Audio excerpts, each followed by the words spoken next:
ಬನ್ನಿ ಕುಳಿತುಕೊಳ್ಳಿ. ಅಂದ ಹಾಗೆ ಶಾಂತಿ ಚಂದ್ರ ನೀವೇ ತಾನೆ? ಹೌದು ಯಜಮಾನ್ರೆ, ಹೌದಪ್ಪ. ಅವರು MA ಫಸ್ಟ್ ಕ್ಲಾಸ್ ಅಲ್ಲಿ ಪಾಸ್ ಆಗಿ ಪತ್ರಿಕೋದ ಮೇಲೆ ಕೆಲಸ ಮಾಡ್ತಾ ಇದ್ದಾರೆ. ನೀವು ಸುಮ್ಮನಿರಮ್ಮ.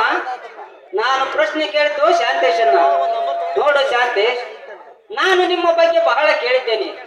ನೀನೊಬ್ಬ ಉತ್ತಮ ಸಾಹಿತ್ಯಕಾರ, ಪ್ರೆಸ್ ರಿಪೋರ್ಟರ್ ಅಂತ ತಿಳಿದುಕೊಂಡಿದ್ದೇನೆ.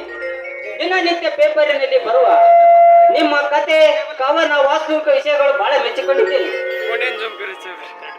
ಯಜಮಾನ್ರೆ, ನನ್ನ ಸಾಹಿತ್ಯಕ್ಕೆ ಚೈತನ್ಯ ಬರಬೇಕಾದ್ರೆ ನಿಮ್ಮಂತ ಹಿರಿಯರ ಅನುಗ್ರಹ ಸದಾ ಇರಬೇಕು. ಅಂದಾಗ ನನ್ನ ಸಾಹಿತ್ಯಕ್ಕೆ ಬೆಲೆ ಬರುತ್ತದೆ. ಅದಿರ್ಲಿ, ನನ್ನನ್ನು ತಾವು ಇಲ್ಲಿಗೆ ಕರೆಯಿಸಿದ ಕಾರಣ ಏನು ಅಂತ ಕೇಳ್ಬೋದಾ? ಕಾರಣ ಏನಂತ ಸದ್ಯ ತಿಳಿಸ್ತೀನಿ. ಆದರೆ ನಾನು ಕೇಳಿದ ಪ್ರಶ್ನೆಗೆ ಸರಿಯಾಗಿ ಉತ್ತರ ನಿನ್ನಿಂದ ಬರಬೇಕು. ಅರ್ಥವಾಯಿತು ತಾನೆ? ಹಾಗಿದ್ದರೆ ಕೇಳಿ, ಏನದು ಪ್ರಶ್ನೆ? ನೀವು ನನ್ನ ಮಗಳನ್ನು ಬಹಳ ಪ್ರೀತಿಸಿದ್ದೀರಂತೆ. ನಮ್ಮ ಮಗಳು ಕೂಡ ನಿಮ್ಮನ್ನೇ ಮೆಚ್ಚಿಕೊಂಡಿದ್ದಾಳಂತೆ. ಈ ಮಾತು ಈ ಬಳಿ ಹೇಳುತ್ತಿದ್ದಾಳೆ. ಆದರೆ ಇದಕ್ಕೆ ಒಂದು ನಿಬಂಧನೆ ಬೇಕಲ್ಲ? ಅಂದರೇನು ನಿಮ್ಮ ಮಾತಿನರ್ಥ? ಅರ್ಥವಿಷ್ಟೇ. ನಮ್ಮ ಯೋಗ್ಯತೆಗೆ ಅನುಸಾರವಾಗಿ ನಿನ್ನ ಅಂತಸ್ತಿನ ಬಗ್ಗೆ ವಿಚಾರಿಸಿದೆ ಅಷ್ಟೇ. ನಿನಗೆ ತಂದೆ ತಾಯಿ ಇದ್ದರೇನು? ಇಲ್ಲ ಸರ್, ನನಗೆ ತಂದೆ ತಾಯಿ ಇಬ್ಬರು ಇಲ್ಲ. ಒಬ್ಬಳು ತಂಗಿ ಇದ್ದಾಳೆ ಅಷ್ಟೇ. ಹೋಗಲಿ, ನಿಮ್ಮದು ಅಂತ ಹೇಳಿಕೊಳ್ಳುವುದಕ್ಕೆ ಏನಾದರೂ ಕಾರು, ಬಂಗ್ಲೆ ಮತ್ತೇನಾದರೂ ಇದೆನಾ? ಇದೇನು ಸರ್ ಹೀಗೆ ಕೇಳ್ತೀರಿ? ನೀವು ನನಗೆ ಹಾಸ್ಯ ಮಾಡ್ತಿರೋ ಅಥವಾ? ನೋ ಮಿಸ್ಟರ್ ಶಾಂತೇಶ್, ನಾನು ನಿನಗೆ ಹಾಸ್ಯ ಮಾಡ್ತಿಲ್ಲ, ನಿನ್ನನ್ನು ಪರೀಕ್ಷೆ ಮಾಡ್ತಾ ಇದ್ದೇನೆ ಅಷ್ಟೇ. ಹೋಗ್ಲಿ, ಕಾಯಂ ಖಾತೆಯಲ್ಲಿ ಸರ್ಕಾರಿ ನೌಕರಿ ಏನಾದರೂ ಇದೆನಾ? ಇಲ್ಲ ಸರ್, ಸರ್ಕಾರಿ ನೌಕರಿಗಾಗಿ ಸಾಕಷ್ಟು ಪ್ರಯತ್ನ ಪಟ್ಟೆ, ಫಲ ಸಿಗ್ಲಿಲ್ಲ. ಆದರೆ ನನಗೆ ತೃಪ್ತಿಯಾಗುವಷ್ಟು ಸಂಬಳ ಈಗಿದ್ದ ಖಾಸಗಿ ನೌಕರಿಯಲ್ಲೇ ಪಡೆಯುತ್ತಿರುವೆ. ಅಂತೂ ಇಲ್ಲಿವರೆಗೆ ಏನಾದರೂ ನಾನು ಕೇಳಿದ ಪ್ರಶ್ನೆಗೆ ಒಂದು ಸರಿಯಾದ ಉತ್ತರ ಸಿಗ್ತಿಲ್ಲ ಅಂದಾಗಾಯ್ತು. ನೋಡಿ ಮಿಸ್ಟರ್ ಶಾಂತೇಶ್, ನಿಮ್ಮ ತಿಳುವಳಿಕೆಯ ಪ್ರಕಾರ ತಿಪ್ಪೆಯಲ್ಲಿ ಮಲಗುವ ನಾಯಿಯನ್ನು ಒಬ್ಬರಿಗೆ ಮೇಲೆ ಕೂರಿಸಿದರೆ ಅದು ಶೋಭೆ ಕಾಣುವುದೇ? ಅಪ್ಪ, ದಯವಿಟ್ಟು ಈ ರೀತಿ ನೀ ಸುಮ್ಮನೆ ಇರಮ್ಮ. ಹೇಳು ಶಾಂತೇಶ್, ಸುಮ್ಮನೆ ನಿಂತು ಬಿಟ್ಟಿಯಲ್ಲ. ಅಂದರೆ ತಾವು ನನ್ನ ಘನತೆಯ ಬಗ್ಗೆ ವಿಚಾರಿಸುತ್ತಿದ್ದೀರಿ ಎಂದಾಯ್ತು. ನೋಡಿ, ಈ ಪ್ರಶ್ನೆ ನೀವು ಕೇಳ್ತಾ ಇದ್ದೀರಿ ಅಂತ ಸುಮ್ಮನಾಗಿದ್ದೇನೆ.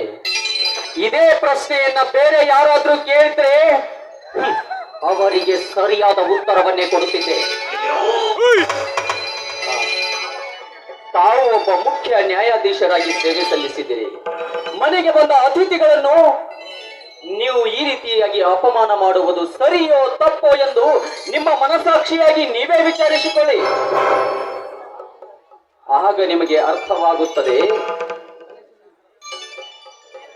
ಇದೇನು ಶಾಂತೇಶ್, ಪ್ರಥಮದಲ್ಲಿಯೇ ಇಷ್ಟೊಂದು ಕೋಪಿಸಿಕೊಂಡರೆ ಹೇಗೆ? ಇಷ್ಟೆಲ್ಲ ನಿನ್ನ ಘನತೆ ಗೌರವದ ಬಗ್ಗೆ ಕಾಳಜಿ ಇದ್ದವನು ಒಬ್ಬ ಲಕ್ಷಾಧೀಶ್ವರನ ಮನೆಯ ಹೆಣ್ಣನ್ನು ಅಪಹರಿಸುವುದು ಯೋಗ್ಯವೇ? ಹಾಗಂತ ನಿನ್ನ ಮನಸಾಕ್ಷಿಯನ್ನೇ ವಿಚಾರಿಸಿಕೊಂಡು ನೋಡೋಣ. ಹೀಗೋ ವಿಷಯ.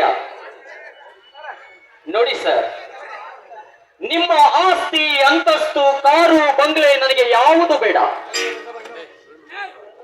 ಇವೆಲ್ಲ ನಿಮಗೆ ಇರಲಿ.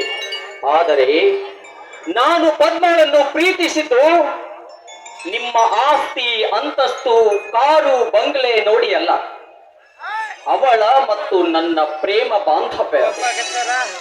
ಅವಳು ನನ್ನ ಪ್ರೇಮದ ದೀಪ ಇದ್ದ ಹಾಗೆ. ಹೌದಪ್ಪ, ಶಾಂತೇಶ್ ಹೇಳುವ ಮಾತು ನಿಜವಿದೆ. ನನಗೆ ಬೇಕಾದವರಿಗೆ ನೀನು ಈ ರೀತಿ ಅವಮಾನ ಮಾಡುತ್ತಿದ್ದೆ ಅಂತ ತಿಳ್ಕೊಂಡಿರಲಿಲ್ಲ. ಒಂದು ವೇಳೆ ನನಗೆ ಮೊದಲೇ ಗೊತ್ತಿತ್ತಂದ್ರೆ ಶಾಂತೇಶನ್ನು ನಾ ಇಲ್ಲಿಗೆ ಕರೆಸುವಂತಹ ಸರ್ವತ ತಪ್ಪು ನಾನು ಮಾಡುತ್ತಿರಲಿಲ್ಲ. ದಯವಿಟ್ಟು ನನ್ನನ್ನು ಕ್ಷಮಿಸಪ್ಪ.